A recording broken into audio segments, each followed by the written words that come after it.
दोस्तों यूएस के फ्लोरिडा के अंदर एक बहुत ही तगड़ा हैकिंग अटैक हुआ है जो कि उनके वाटर ट्रीटमेंट प्लांट के ऊपर हुआ है, जहां पर अनऑथराइज सिस्टम एक्सेस किसी को मिल गई थी, जिसके बाद में सस्पिशियस एक्टिविटी नोटिस करी। सिस्टम ऑपरेटर ने देखा कि कंप्यूटर के अंदर कुछ गड़बड़ी हो रही है, जहां पर जो ये वाटर ट्रीटमेंट था उसमें साफ पानी के अंदर सोडियम हाइड्रोक्साइड का कॉन्सेंट्रेशन बढ़ा दिया गया था इस हैकर द्वारा, जिसको एफबीआई अभी भी पता लगा रही है कि कौन सा ग्रुप था या कौन सा हैकर था। तो यहाँ पर जैसे ही सिस्टम ऑपरेटर ने ये सारी चीजें नोटिस करी, उसने वापस पानी को दोबारा से रिफाइन करने के लिए डाल दिया, जो कि फ्लोरिडा सिटी के अंदर जा सकता था और यहाँ पर गड़बड़ी हो सकती थी इससे। लेकिन सही टाइम पर सिस्टम ऑपरेटर ने ये सारी चीजें नोटिस करी और उसने तुरंत ही अपने अंडर में कंट्रोल ले लिया इन पूरे सिस्टम का, जिसके बाद में अब पता लगाया जा रहा है कि ये कौन सा हैकिंग ग्रुप था जो कि पूरी फ्लोरिडा सिटी से इतनी ज्यादा नफरत करता था कि सीधा पानी में ही जहर मिलाने की कोशिश की गई थी। अब आप में से बहुत लोगों के अंदर एक कंफ्यूजन आएगी कि भैया इस वाटर ट्रीटमेंट प्लांट के अंदर ये पॉइजन कहां से आ गया और ये मिलाने की कोशिश इसने कैसे कर दी। दरअसल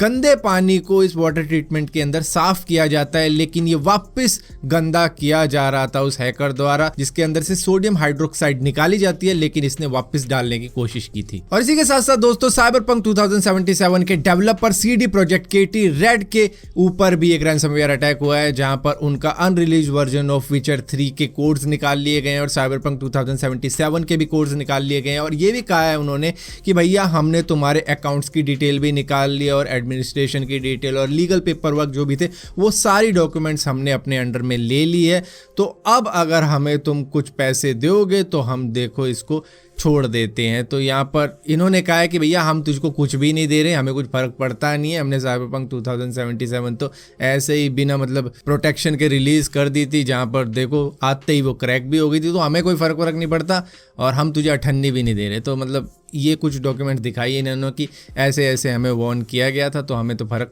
पड़ नहीं रहा है और हमारा डेटा वैसे भी सेव है दूसरी लोकेशन पे भी। तो यहाँ पर ये चीज़ तो है ही। और इसी के साथ साथ फोर्जा होराइजन 4 जो कि कार रेसिंग गेम है वो स्टीम के ऊपर मार्च 9 को रिलीज हो जाएगी। मुझे एक बात समझ नहीं आती कि ये इतने सालों बाद क्यों स्टीम की तरफ आ जाते हैं। क्या सेल वेल कम हो जाती है तो स्टीम की तरफ आ जाती है। यही हाल रेड डेड रिडेम्पशन का हुआ, यही एपेक्स लेजेंड्स का हुआ। हालांकि एपेक्स लेजेंड फ्री है, लेकिन लुटिया डूब जाने के बाद में ये स्टीम की तरफ आते हैं। और यहीं पर दोस्तों टेस्ला ने $1.5 बिलियन के बिटकॉइंस खरीद लिए हैं और यहाँ पर मे बी ये भी हो सकता है कि आने वाले वक्त में ये क्रिप्टो करेंसी से भी अपनी पेमेंट एक्सेप्ट करेंगे, क्योंकि जब इतना बड़ा इन्वेस्टमेंट इन्होंने बिटकॉइन के अंदर कर दिया तो इससे तो ये चीज़ जाहिर हो ही जाती है कि ये बिटकॉइन के ऊपर अब आगे और खेलना चाहते हैं। और इसी के साथ साथ ऐसा करने की वजह से ही बिटकॉइन ने पहली बार $47,000 का भी मार्क क्रॉस कर दिया, यानी कि एक बिटकॉइन आपको इंडियन करेंसी के अंदर 34,25,000 के आसपास में पड़ेगा। और इसी के साथ साथ इंडियन गवर्नमेंट ये कह रही है कि भैया हम सभी तरीके की क्रिप्टो करेंसी को बैन करने का सोच रहे हैं, मतलब रेकमेंड करते हैं कि इसको बैन किया जाना चाहिए, चाहे वो बिटकॉइन हो या फिर कोई भी क्रिप्टो करेंसी हो। हाँ, अगर हम किसी को अप्रूव कर देते हैं तो वो आ जाती है लीगल ट्रेडिंग के अंदर। और यहाँ पर कई लोग कहेंगे कि भैया बिटकॉइन तो किसी के अंडर में है ही नहीं, मतलब इसको कोई कंट्रोल कर ही नहीं सकता। तो सिंपल सी चीज़ ये है कि अगर आपके साथ में बिटकॉइन के वजह से कोई फ्रॉड हो जाता है तो उसकी आप कंप्लेंट करने जाओगे तो मतलब क्राइम आपने ही किया है, क्योंकि ये लीगल करेंसी थी नहीं हमारी और आप उसमें कर रहे हो, उसके बाद में आप उसमें फंस भी गए हो, तो इसके लिए गवर्नमेंट आपकी कुछ नहीं सुनेगी, आपके लिए कुछ मदद नहीं मिलेगी। सिंपल सी चीज़ यही होएगी। और इसी के साथ साथ दोस्तों एक चीज़ तो आप समझ गए होंगे कि बड़ी बड़ी जो कंपनियां होती हैं, चाहे वेबसाइट वाले हों या एप्स वाले हों, ये अब कुछ टाइम से अपनी मोनोपोली चलाने लग गए हैं कि भैया ऐसा करोगे तो यूज़ कर लो हमें, वरना मत करो। तो इस चीज़ को रोकने के लिए चाइना के अंदर नए मेजर्स आए हैं जो कि एंटी मोनोपोली मेजर्स हैं, जिसकी वजह से वो ऐसा कुछ कर ही नहीं सकते अपने चाइनीज सिटीजन्स के ऊपर। तो अगर कोई ऐसा करता हुआ पकड़ा जाता है तो उनको बंद ही कर दिया जाएगा, मतलब उनकी सर्विस शट डाउन कर दी जाएगी पूरी तरीके से, चाहे वो ई-कॉमर्स हो या फिर कोई एप्लीकेशन हो या फिर कोई गेम हो। अच्छा दोस्तों, आप में से बहुत से लोगों को याद होगा Xiaomi की 2 सीरीज के बारे में, एक होती थी Mi Mix, एक होती थी Mi Max। ये दोनों ही गायब हो गई कुछ सालों के बीच से। अगर लास्ट की बात की जाए, Mi Mix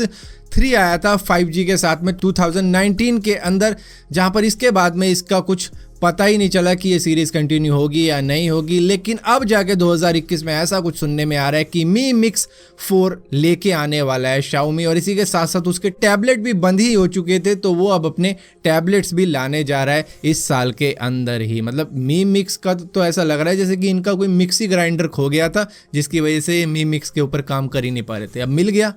अब बना रहे हैं। और इसी के साथ साथ Redmi के 40 का जो वेट कर रहे हैं वो 25 फरवरी को खत्म हो जाएगा उनका इंतजार, जो कि 30 से 34 हज़ार रुपए में मिल जाएगा। 4000 mAh की इसमें बैटरी होगी और दुनिया का सबसे छोटा पंच होल कैमरा के साथ में ये आएगा। दोस्तों 2020 के वक्त में जूम के ऊपर काफी ज्यादा एलिगेशन लगाए गए थे इनके सिक्योरिटी को लेके, इनके इंक्रिप्शन को लेके, जिसके बाद में इन्होंने इसमें सुधार किया, लोग वापस इसके ऊपर आए, लेकिन फिर भी लोग इसको काफी ज्यादा भूल चुके हैं। मतलब कई सारे प्लेटफॉर्म को यूज करना शुरू कर दिया था। तो अब इन्होंने क्या किया है कि इन्होंने नए नए फन फीचर इसमें लाने शुरू करे हैं, जैसे कि आप बात करते हो अपनी आईब्रो चेंज कर सकते हो, बियर्ड ला सकते हो, लिप्स कलर चेंज कर सकते हो, जैसे कि स्नैपचैट के ऊपर करते हैं लोग अपने फेस के ऊपर कई सारे मजाकिया चीज, वो अब इसके साथ भी की जा सकती है। तो थोड़ा सा फन एलिमेंट भी ये लाए हैं अपनी इस एप्लीकेशन के साथ में, जहां पर आप कम्युनिकेशन करते वक्त में थोड़ा बहुत फन एलिमेंट भी जोड़ सकते हो। वहीं पर दोस्तों साउथ कोरिया के साइंटिस्ट ने, जो कि इंस्टीट्यूट ऑफ मटेरियल साइंस के अंदर काम किया करते थे, उन्होंने एक खास तरीके का स्वेट पैच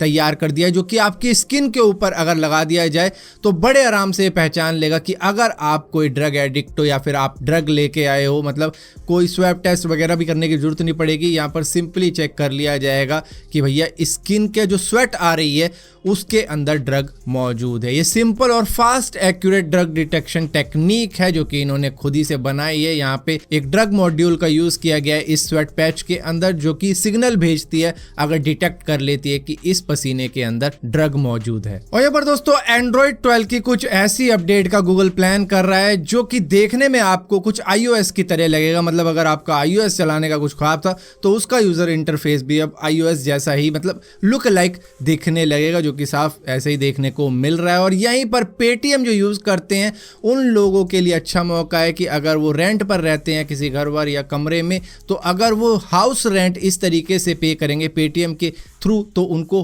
1000 रुपए का कैशबैक मिल सकता है। सो फिलहाल के लिए दोस्तों इस वीडियो के अंदर इतनी अपडेट्स थी। अगर ये वीडियो आपको पसंद आती हो तो इस वीडियो को लाइक जरूर करना, शेयर जरूर करना, और इसी तरीके की और भी वीडियो देखने के लिए चैनल को सब्सक्राइब जरूर करना। सब्सक्राइब किया तो बेल का आइकन जरूर दबाना, वरना आपको मालूम नहीं चलेगा मैंने कोई वीडियो डाली भी है।